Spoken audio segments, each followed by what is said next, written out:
Ce jour-là, quand on s'était vu à Manchester, je vous avais aussi demandé si vous étiez un petit con. Si je vous demande la même chose aujourd'hui, vous répondez quoi? Je ne le suis plus. Je l'ai été, mais je ne le suis plus.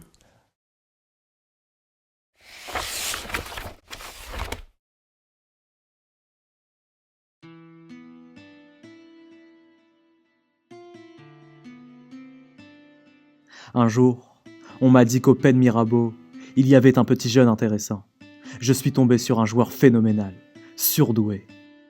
Dans la bouche de Freddy Assolène, l'un des recruteurs de l'Olympique de Marseille, le joueur phénoménal dont il est ici question porte le nom de Samir Nasri. Et les Pen Mirabeau, c'est justement le club où il vient de signer sa toute première licence. La première fois qu'il voit évoluer cet enfant d'à peine 8 ans, Assolène tombe quasi instantanément amoureux de l'impressionnante qualité technique dont il dispose. Hors de question pour lui de voir ce jeune talent lui échapper. Dans la foulée du match auquel il vient d'assister, il prend l'initiative de se mettre en contact avec Hamid Nasri, le père de Samir. Le dirigeant sudiste est alors convié à se rendre au domicile familial pour discuter de l'intérêt porté par l'OM à l'égard du fils prodige. Samir est bien évidemment d'accord pour rejoindre le club phocéen, tout autant que ses parents. Mais pour ces derniers, il y a malgré tout un problème de taille à solutionner, un problème logistique. À cette époque, Monsieur et Madame Nasri n'ont pas de voiture. Dans cette configuration, il leur sera parfois compliqué, pour ne pas dire impossible, de réaliser chaque semaine l'aller-retour entre la Gavotte-Perret, le quartier où ils résident, et la commanderie, pour y conduire leur fils aux entraînements. Aucun problème. Tous les mercredis, Roger Giovannini, l'un des entraîneurs du club olympien, passera chercher Samir à son domicile pour le déposer aux entraînements, en plus d'endosser pour lui un rôle de tuteur, histoire d'apaiser les craintes familiales des Nasri en ce qui concerne le suivi scolaire du fils prodige. Affaire conclue. Dès la saison suivante, Samir Nasri intégrera donc le centre de formation de l'Olympique de Marseille. L'effervescence provoquée par les prestations de Nasri est telle qu'elle outrepasse très largement les frontières de l'Hexagone. Lors d'un tournoi de jeunes organisé en Italie par exemple, le petit meneur de jeu français se voit offrir la possibilité de se frotter aux talents des autres catégories de jeunes de plusieurs clubs européens, parmi lesquels l'Ajax Amsterdam, l'Inter, la Juventus et même le Milan AC. Peu suffisant néanmoins pour intimider le petit Nasri qui, tout au long du tournoi, ne cesse d'éclabousser de toute sa classe les rencontres. Suffisant en revanche pour susciter l'intérêt des dirigeants italiens. Pour l'anecdote, à plusieurs reprises, l'un des recruteurs du club turinois aurait ainsi lancé à son homologue marseillais « Le numéro 10, il est pour moi », tandis que le responsable du Milan AC se serait quant à lui fendu d'une boutade. Le petit, il reste là, il ne repart pas. Au centre de formation de l'OM en tout cas, le poste auquel la toute nouvelle recrue marseillaise est destinée à s'imposer ne fait pas le moindre doute pour ses formateurs. Numéro 10.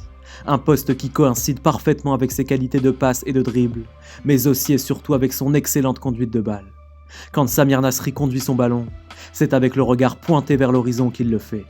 Inutile pour lui de jeter un œil à ses crampons pour s'assurer que le ballon est bien présent, comme le font la plupart des autres joueurs. Une qualité rare pour son âge et précieuse quand il s'agit pour lui d'orienter le jeu de ses partenaires. D'ailleurs, parmi ses partenaires, Samir Nasri se lie rapidement d'amitié avec Ahmed Yayaoui, l'une des autres pépites du centre de formation de l'OM, qui, comme lui, évolue au milieu du terrain. Sans surprise, le jeune Nasri gravit sans aucun problème tous les échelons des catégories de jeunes. Benjamin d'abord, moins de 13 ans ensuite, puis moins de 15, avant d'atterrir chez les 18 ans nationaux, le tout en remportant des titres à l'issue de chacune de ces saisons, ou presque. Le 29 mai 1999 par exemple, lors de la finale du championnat de Provence, Samir Nasri et son pied droit éblouissent la centaine de spectateurs présents sur le bord du terrain, dont fait d'ailleurs partie son propre père. Son entraîneur se souvient. Ce jour-là, il leur a fait la misère. C'est lui-même qui a gagné le match, à lui tout seul. La misère qu'évoque Freddy Assolène, c'est l'incroyable facilité technique dont fait preuve son numéro 10 sur le terrain, et qui se matérialise par d'innombrables coups du sombrero et autres contrôles orientés dévastateurs. En interne, ça ne fait aucun doute. Le parcours de Samir Nasri est déjà tout tracé. Il finira en pro et deviendra le futur meneur de jeu de l'OM, pour y devenir la coqueluche de sa propre ville et de son propre club. Toutes ces promesses sont cependant loin de faire gonfler la tête du principal intéressé. Bien au contraire. Lors d'une interview donnée en plein stade Vélodrome à l'âge de 13 ans seulement, aux côtés de son père, humilité et maturité semblent être les deux principaux termes qui caractérisent l'état d'esprit de Samir Nasri. Pour l'instant, avoue-t-il, il faut que je joue au ballon et que je travaille à l'école. Et après on verra. N'importe où je jouerai au foot, parce que j'aime ça. Sous l'œil des caméras qui le filment ce jour-là, Hamid Nasri porte un maillot de l'Olympique de Marseille. Mais son fils, lui, a revêtu un autre maillot. Adidas lui aussi, et dont le logo est, comme celui de l'OM, orné d'une étoile dorée. Mais le logo en question prend ici la forme d'un coq. Et ce maillot, c'est celui de l'équipe de France. Car outre la perspective de fouler un jour le stade Vélodrome, celle de jouer sous les couleurs tricolores figure elle aussi tout en haut de la liste des promesses dressées par ses entraîneurs successifs. Mais en réalité, c'est 4 ans plus tard, le 15 mai 2004, que va survenir le premier gros tournant de la jeune carrière de Samir Nasri et d'une génération tout entière. Ce samedi après-midi, au stade Gaston Petit de Châteauroux, l'équipe de France des moins de 17 ans affronte celle de l'Espagne pour le compte de la finale du championnat d'Europe des Nations. Plus qu'une simple finale, cette rencontre est également une opposition de style, entre la formation espagnole d'un côté et la formation française de l'autre. La sélection ibérique peut d'ailleurs compter sur la présence de plusieurs joueurs formés au FC Barcelone ou au Real Madrid, en la personne d'Esteban Granero, de Gérard Piqué et surtout de Cesc Fabregas, tout juste transféré à Arsenal à seulement 16 ans. Pour le reste, ce sont surtout les centres de formation du FC Valence et de Villarreal qui sont représentés. Côté France néanmoins, une autre tendance se dégage. En matière de qualité technique, 4 noms sortent du lot. Le Sochalien Jérémy Ménez, la doublette lyonnaise composée d'Hatem Ben Arfa et de Karim Benzema, et enfin, le Marseillais Samir Nasri. Ces 4 joueurs sont par ailleurs accompagnés d'autres joueurs certes moins talentueux, mais qui demeurent malgré tout prometteurs eux aussi, comme par exemple le Toulousain Kevin Constant, le Bordelais Pierre Ducasse, ou encore le Canet Benoît Costil. La formation à l'espagnole contre la formation à la française. Même si, au fond, le titre de champion d'Europe des moins de 17 ans n'a bien souvent qu'une valeur symbolique, qu'il est nécessaire de relativiser compte tenu de l'âge des participants, et même si le trophée n'est pas forcément annonciateur du talent de certains joueurs, cette finale entre la France et l'Espagne donne malgré tout l'impression d'être chargée d'une réelle importance, comme s'il s'agissait de départager les deux pays en ce qui concerne le potentiel foot pour les années à venir. Kevin Constant ouvre la marque dès le début du match, avant que Piqué ne parvienne à égaliser. 15 minutes restent à jouer avant les prolongations éventuelles. Et c'est à ce moment précis que Samir Nasri décide de prendre son destin en main, d'une bonne frappe du pied droit, aux 20 mètres. 2-1 pour les Bleus. Fabregas et Piqué ne reviendront pas. L'Espagne a perdu, mais l'équipe de France a gagné. Cette victoire constitue alors la date de naissance médiatique d'une génération tout entière. La génération 87. Celle des joueurs destinés à devenir les patrons du football français de demain. Pour beaucoup d'observateurs, Nasri, Ménez, Benzema et Ben Arfa affoleront tôt ou tard les championnats européens, seniors cette fois-ci. Indépendamment de ces spéculations, les conséquences de cette victoire vont en tout cas se matérialiser de manière très concrète pour Samir Nasri. Car bien évidemment, les dirigeants phocéens ont eux aussi regardé d'un œil attentif le championnat d'Europe des moins de 17 ans, et plus particulièrement la prestation de leur jeune prodige. Pour ce dernier, ils ont d'ailleurs pris une importante décision. Fini les équipes de jeunes. Pour la saison 2004-2005, Samir Nasri signera son tout premier contrat professionnel et pourra donc incorporer l'équipe première de l'Olympique de Marseille. Cette saison-là, l'effectif professionnel de l'OM a l'avantage de compter dans ses rangs de nombreux internationaux, à l'image d'Habib Beye, Steve Marley, Fabien Barthez ou encore Vicente Lizarazu, tout juste arrivé du Bayern Munich. Un contexte propice à l'intégration d'un joueur aussi jeune que Samir Nasri. Ne surtout pas précipiter les choses, mais tenter malgré tout de lui conférer quelques responsabilités, de manière graduelle. C'est la stratégie de progression déployée par le staff marseillais pour favoriser l'éclosion de sa nouvelle pépite, ses entraîneurs en tête. José Anigo d'abord, Philippe Troussy ensuite. Pour sa première saison en Ligue 1, à seulement 17 ans, le numéro 22 marseillais dispute au total une vingtaine de matchs de championnat. De courtes entrées en jeu le plus souvent, mais qui chaque fois laissent entrevoir le talent indéniable dont il est doté. C'est surtout lors de la saison suivante que sa progression va néanmoins s'accélérer pour de bon, car sous les ordres de Jean Fernandez, Samir Nasri s'impose non pas comme un titulaire indiscutable au milieu du terrain, mais comme un remplaçant de luxe, à qui l'ex-entraîneur de l'AS Cannes fait très régulièrement appel pour débloquer certains matchs. Il en dispute d'ailleurs près d'une quarantaine cette saison-là. L'occasion pour le Stade Vélodrome de prendre encore un peu plus connaissance de la palette technique du jeune Marseillais. Mieux encore, Samir Nasri incarne aux yeux de beaucoup de supporters une forme de symbole. Celui de l'enfant prodige de toute une ville, d'un joueur en qui certains parviennent à s'identifier sans peine, dans la mesure où il est à la fois talentueux et surtout Marseillais de naissance, comme le rappelle d'ailleurs son très fort accent lors de chacune de ses interviews d'après-match. Dans les tribunes du Vélodrome, on décide d'ailleurs rapidement de lui accorder un surnom, le Petit Prince. Un prince censé un jour régner sur l'Olympique de Marseille, sur la Ligue 1 et sur le football français dans son ensemble. Mais avant cela, le Petit Prince doit d'abord s'imposer en championnat, comme lors de la saison 2006-2007 par exemple, quand aux côtés de Mamadou Niang, de Franck Ribéry et de Djibril Cissé, il fait partie du 11 titulaire qui guide l'OM vers la seconde place du championnat, qualificatif pour la prochaine Ligue des Champions. En plus de ses succès en club, Nasri reçoit cette année-là l'immense privilège de disputer son tout premier match en sélection nationale, sous les ordres de Raymond Domenech. Face à l'Autriche en match amical, c'est d'ailleurs lui qui délivre la passe décisive pour le Lyonnais Karim Benzema, auteur du seul et unique but du match ce soir-là. Un 87 qui marque sur une passe décisive d'un autre 87, qui plus est au Stade de France. Comme un symbole. L'histoire est beaucoup trop belle pour ne pas être rédigée à l'avance par les nombreux journalistes qui assistent à la rencontre. L'avenir de l'équipe de France est à leurs yeux tout tracé. Nasri en sera le passeur et Benzema le buteur. Les deux joueurs sont encore très loin d'avoir fait leurs preuves au sein du très haut niveau, mais qu'importe. Le symbole est tout aussi fort quand, quelques semaines plus tard, lors de la cérémonie UNFP, Samir Nasri reçoit le trophée de meilleur espoir de la saison des mains de Zinedine Zidane en personne. La scène ressemble à s'y méprendre à une forme de passage de témoin. Car oui, aux yeux de certains médias, nombreux sont les points communs que partagent les deux hommes. Meneur de jeu d'abord, natif de Marseille ensuite, et enfin, d'origine algérienne. Autant de signes susceptibles d'alimenter encore un peu plus la comparaison. Les plus superstitieux vont même jusqu'à confronter les signes astrologiques de Zidane et de Nasri.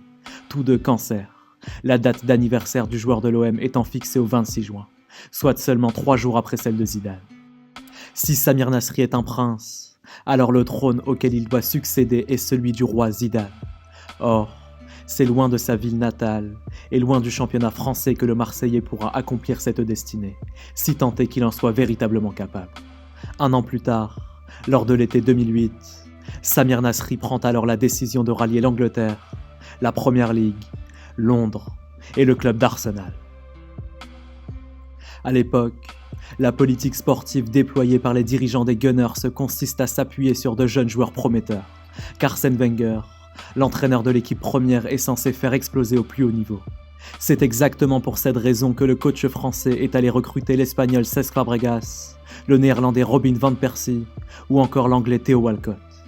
Les ambitions de Wenger tombent à pic pour Samir Nasri, car lui aussi est un jeune joueur prometteur, et lui aussi aspire à exploser au plus haut niveau. D'autant qu'à Arsenal, l'ancien Marseillais pourra compter sur la présence d'une véritable colonie de joueurs français. Car depuis quelques années déjà, Wenger et ses instincts de recruteur se sont portés vers de nombreux jeunes joueurs issus de l'Hexagone, comme par exemple les anciens Auxerrois Abou Diaby et Bakary Sagna, ou même l'ancien Marseillais Mathieu Flamini, idéal pour favoriser l'intégration de Samir Nasri dans sa nouvelle équipe. Dans l'ensemble, son adaptation au championnat anglais se déroule plutôt bien. Plutôt même très bien. Surtout quand, lors de son tout premier match face au Manchester United de Cristiano Ronaldo, il inscrit les 2 buts de la victoire à l'Emirates Stadium. Le pari Samir Nasri tenté par Arsène Wenger prend alors rapidement l'allure d'un pari gagnant. D'ailleurs, cette saison-là, le numéro 8 londonien fait partie du 11 type des Gunners, au poste de milieu gauche. Le titre de champion d'Angleterre s'avère être néanmoins inaccessible pour eux, qui termineront à la 4e place du classement final. Au moins peuvent-ils malgré tout se consoler avec une place honorable de demi-finaliste en Ligue des Champions. Ceci étant, pour Nasri, cette première saison au plus haut niveau européen n'est pas seulement synonyme de progression sur le plan sportif. Elle se traduit également par certains accrochages avec ses nouveaux coéquipiers de vestiaire, William Gallas notamment. Lors du 8e de finale retour de Ligue des Champions entre Arsenal et la Roma, une altercation verbale éclate entre les deux hommes, en plein match. Samir Nasri perd un ballon au milieu du terrain, ce qui a le don d'agacer le défenseur français. Ce dernier décide alors de manifester sa colère à l'égard de son jeune coéquipier. Or, d'après la version des faits rapportée par Gallas lui-même, Nasri n'accepte pas les réprimandes dont il fait l'objet suite à sa perte de balle, et y répond par des insultes. Mais d'après Nasri cette fois-ci, une seconde altercation verbale a eu lieu entre les deux hommes, dans le bus officiel des Gunners. Dans la foulée du match à Rome, Gallas aurait ainsi attrapé le jeune Marseillais par le col, avant de lui lancer « La prochaine fois que tu me parles comme ça, tu verras ». Ce à quoi Nasri aurait répondu « Écoute, je vais te prévenir. Dès samedi prochain, je vais te reparler comme ça. Donc si tu as quelque chose à faire, fais-le tout de suite. » Une semaine après cette embrouille, les deux joueurs se retrouveront par hasard dans un prestigieux hôtel parisien. Et toujours d'après William Gallas, plusieurs hommes envoyés par Samir Nasri en personne auraient tenté de l'intimider ce jour-là, lui demandant d'aller s'expliquer dans une voiture située quelques mètres plus loin. Une version que Nasri a cependant toujours réfutée. Au fond, les ressorts profonds de la rancœur qui habitent les deux joueurs l'un envers l'autre sont à chercher dans un épisode antérieur au match face à la Roma, et qui remonte plutôt à l'Euro 2008. Quand face au regard médusé de ses coéquipiers, le joueur de l'OM s'est permis de prendre la place de Thierry Henry dans le bus officiel de l'équipe de France. Quoi qu'il en soit, Samir Nasri de son côté a bien l'intention de continuer sa progression en club. Mais le problème, c'est qu'à l'issue de la saison 2010-2011, elle semble avoir atteint son seuil limite, du moins à Arsenal. Et en l'occurrence, le seuil de progression de Nasri chez les Gunners se situe très loin des ambitions qui sont les siennes. En 3 années passées sous les ordres d'Arsène Wenger, le numéro 8 londonien n'a pas remporté le moindre titre, et peine à lutter pour celui de champion d'Angleterre. Une stagnation qui donne l'impression à Nasri de n'être pas en mesure d'exploiter la totalité de son potentiel à Arsenal. Or, 300 km plus au nord de Londres, un autre club de Première Ligue est quant à lui disposé à jouer les premiers rôles en championnat pour les années à venir. Pour ce faire, ce club a bien l'intention de proposer à Samir Nasri une place de titulaire au sein de son 11 de départ, pour la saison suivante. La volonté d'Arsène Wenger de retenir son joueur et de lui apporter des garanties sportives n'y changera rien. Après 3 saisons passées sous les couleurs d'Arsenal, l'aventure londonienne de Nasri est définitivement terminée. Direction Manchester City. Pourtant, nombreux sont les supporters d'Arsenal qui fustigent le choix de carrière de leur ancienne idole. Certains d'entre eux vivent ce départ comme une véritable trahison, dans la mesure où ils peinent à y voir autre chose qu'un comportement de mercenaire, plus attiré par les pétrodollars de Manchester City que par le projet sportif du club mancunien, qui demeure à l'époque un peu trop nébuleux pour certains fans anglais. Pour l'anecdote, en 2014, lors d'une rencontre entre les deux clubs au stade Wembley, une banderole insultante sera même déployée par les fans d'Arsenal, sur laquelle on peut lire l'inscription suivante, en français dans le texte. « Petite pute », comme une façon ironique d'apostropher leur ancien joueur. Mais quoi qu'en pensent les supporters londoniens, passer de Arsenal à Manchester City s'apparente pour Nasri à une véritable progression, aussi bien financière que sportive. Voilà tout juste 3 ans que le club Citizen vient d'être racheté par un puissant fonds d'investissement émirati. Mais déjà, l'effectif mancunien est truffé d'authentiques stars du ballon rond, parmi lesquels l'Argentin Carlos Tevez, l'Ivoirien Yaya Touré et l'Espagnol David Silva.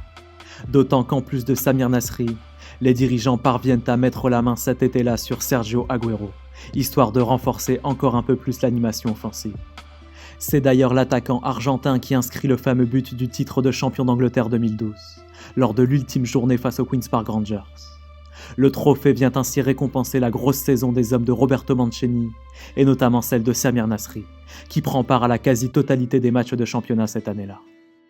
Dès lors, remporter le titre de champion d'Angleterre, Nasri l'a fait. S'imposer en Première Ligue, il l'a fait. Mais si le natif de Marseille a rallié les Citizens, c'est également pour enfin parvenir à s'imposer, là où il peine à s'imposer depuis plusieurs années maintenant, en équipe de France. Parce qu'alors même que sa place de meneur de jeu au sein des Bleus lui était promise dès son plus jeune âge, Samir Nasri n'a en réalité jamais su la conquérir. L'éclosion de Yoann Gourcuff à Bordeaux lors de la saison 2008-2009 pose en effet un problème de taille pour le Marseillais, la concurrence. Les problèmes relationnels qu'il entretient par ailleurs avec de nombreux autres membres du groupe France ne jouent pas non plus en sa faveur. C'est d'ailleurs pour cette raison que Raymond Domenech a décidé en 2010 de l'écarter des 23 Bleus retenus pour participer à la Coupe du Monde en Afrique du Sud. Ironie du sort, cette décision a presque eu valeur de bonne nouvelle pour Samir Nasri, si l'on en juge par la catastrophe traversée par les Bleus à Naïsna. Pour l'Euro 2012 néanmoins, Laurent Blanc, tout juste nommé sélectionneur, décide de faire appel à lui pour la compétition, tout comme Jérémy Ménez, Karim Benzema ou encore Hatem Ben Arfa, certains autres membres de la génération 87. Or, c'est surtout en dehors des terrains que Nasri se fait remarquer, comme lors du match d'ouverture face à l'Angleterre par exemple, où il célèbre son but égalisateur d'un doigt posé sur la bouche, agrémenté d'un « ferme ta gueule » adressé à la tribune de presse. Face à l'Espagne lors du quart de finale, Laurent Blanc décide même de lui faire perdre sa place de titulaire. Qu'importe, avec ou sans Nasri, l'équipe de France n'était de toute façon pas du tout au niveau pour bousculer l'Espagne d'Andrés Iniesta et de Xavi Hernandez. 2 ans plus tard en tout cas, la donne est totalement différente, aussi bien pour les Bleus que pour Samir Nasri. Guidé par ce dernier, Manchester City vient en effet de réitérer l'exploit, remporter le titre de champion d'Angleterre pour la 2e fois en à peine 3 ans. Mieux encore, enfin Nasri s'impose cette année-là comme le véritable leader technique de son équipe, et même comme l'un des meilleurs joueurs de Première Ligue. Aucun doute, avec de telles performances, le numéro 8 mancunien vient de composter son billet pour la Coupe du Monde 2014 qui se profile. Le problème, c'est qu'en équipe de France justement, Laurent Blanc a cédé sa place à Didier Deschamps au poste de sélectionneur. L'ancien coach de l'OM a pour mission de redorer le coq tricolore, histoire d'exorciser une bonne fois pour toutes les démons de Naïsna. Et pour remplir sa nouvelle fonction, sa méthode est simple. Privilégier la bonne vie du groupe en interne, indépendamment des qualités techniques des uns et des autres. Dans cette perspective, le cas Samir Nasri pose problème. En dehors des terrains, l'attitude du Marseillais agace en effet de nombreux membres du vestiaire tricolore. Parmi eux, plusieurs joueurs auraient ainsi fait entendre leur voix. Mathieu Valbuena, Laurent Koscielny et Michael Landreau notamment. Ces derniers seraient même allés jusqu'à mandater leur capitaine, Hugo Lloris, pour exiger la mise à l'écart de leur coéquipier, auprès de leur sélectionneur Didier Deschamps. Après un coup de fil du principal intéressé en quête d'explication, le gardien français contestera cette version des faits au téléphone. Mais hasard ou non, le 14 mai 2014, le nom de Samir Nasri ne figure pas parmi les 23 Bleus sélectionnés pour le mondial brésilien. Quand il est remplaçant, avouera d'ailleurs Didier Deschamps au micro de TF1, il n'est pas content. Et je peux vous assurer que ça se sent et que ça se ressent. À cet instant précis, la carrière de Samir Nasri en équipe de France ne tient plus qu'à un fil. La rafale d'insultes adressée par sa compagne au sélectionneur français, quelques heures après l'annonce de sa liste, n'y changera rien. Non, Samir Nasri ne jouera plus jamais pour l'équipe de France de football. Et plutôt que d'espérer à l'avenir un hypothétique retour en bleu, il va même jusqu'à prendre une décision inattendue, dès le mois d'août 2014. Annoncer publiquement la fin de sa carrière internationale à seulement 27 ans. Aux journalistes qui l'interrogent sur son choix, il répond d'ailleurs en toute honnêteté. « Quand j'y vais, il y a toujours des problèmes. Je fais l'objet d'accusations et ma famille en souffre. Pourquoi voulez-vous que je sois dans un groupe avec des joueurs qui ne peuvent même pas être sincères et me dire qu'ils ont un problème avec moi ?» La carrière internationale de Samir Nasri est donc officiellement terminée. Libre à lui désormais de se consacrer exclusivement à sa carrière en club, pour seulement quelques années néanmoins. Très exactement 2 sous les couleurs de Manchester City. 2 années ponctuées par quelques bonnes performances en Première Ligue, mais aussi et surtout par une certaine irrégularité, causée par plusieurs blessures notamment. Samir Nasri n'a même pas encore atteint la trentaine, mais il est en réalité beaucoup plus proche de la fin que du début. Du moins est-ce le message que semble envoyer son organisme à l'aube de la saison 2016-2017. C'est également le message que semble lui adresser son nouvel entraîneur, Pep Guardiola. Tout juste nommé à la tête des Citizens, le coach espagnol a l'intention d'instaurer une concurrence féroce au sein de sa nouvelle équipe. Il souhaite d'ailleurs y mêler Samir Nasri, mais ne peut pas promettre à son nouveau joueur un temps de jeu conséquent. Or, Nasri de son côté estime que s'il doit un jour retrouver son meilleur niveau, c'est en jouissant d'un statut de titulaire indiscutable qu'il parviendra à le faire. Loin de Manchester City donc, et loin de Pep Guardiola. En guise d'ultime chance, le Marseillais décide alors de tenter l'expérience espagnole par l'intermédiaire d'un prêt d'1 année au FC Séville de Sampaoli. Quelques mois de folie footballistique au cours desquels il frise la rédemption au poste de meneur de jeu, avant d'être finalement rattrapé par ses vieux démons, par certaines blessures et par certains problèmes de comportement, en 8e de finale de Ligue des Champions notamment, face à Leicester, quand il récolte un carton rouge de manière totalement idiote, en cédant à la provocation de Jamie Vardy. De quoi refroidir les dirigeants espagnols, qui refusent alors de lever l'option d'achat de leur numéro 10. Un refus qui vient d'ailleurs s'ajouter à celui de Pep Guardiola de le réintégrer au sein du groupe pro pour la saison suivante. Autant de revers qui laissent présager le triste épilogue à venir pour la carrière de Samir Nasri. Celle d'un petit prince à qui on a promis le trône du football français, mais qui n'a finalement jamais réussi à devenir roi.